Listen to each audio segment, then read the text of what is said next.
Well, that's actually the good news is that IFRS9 is not prescriptive about this. So one thing is clear, IFRS9 does not state that one needs to use necessarily all the time and always multiple macroeconomic scenarios. It does not even state that there is any kind of magic number like 3 macroeconomic scenarios or something like this. However, it is clear that according to IFRS9, one needs to incorporate multiple macroeconomic scenarios whenever the relationship between the macroeconomic scenarios and the credit risk change or the credit expected losses is non-linear.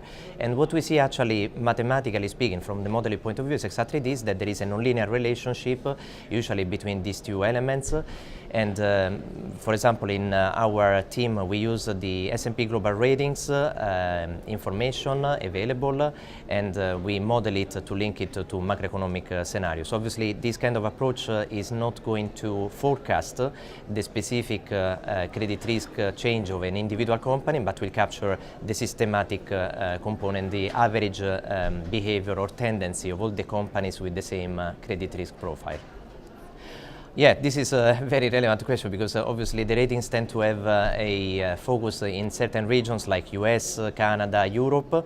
Outside these main regions, there are some ratings obviously available also in other regions. So statistically speaking, we are considering now how to expand the model that we have built also in specific countries in the APAC region, in particular for Japan, Australia, New Zealand, and then the usual the four tigers, so to speak, so South Korea, Singapore, Taiwan, Hong Kong, and obviously China.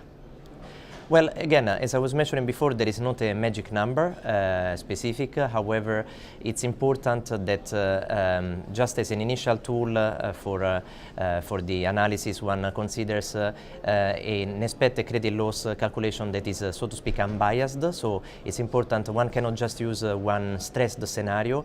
So at the very minimum, one would imagine on top of a stressed scenario to use also another scenario, like a base scenario. Ideally, whenever the link between the macroeconomic scenarios and the credit risk is non-linear, again, one needs to use multiple scenarios, at least to consider them statistically.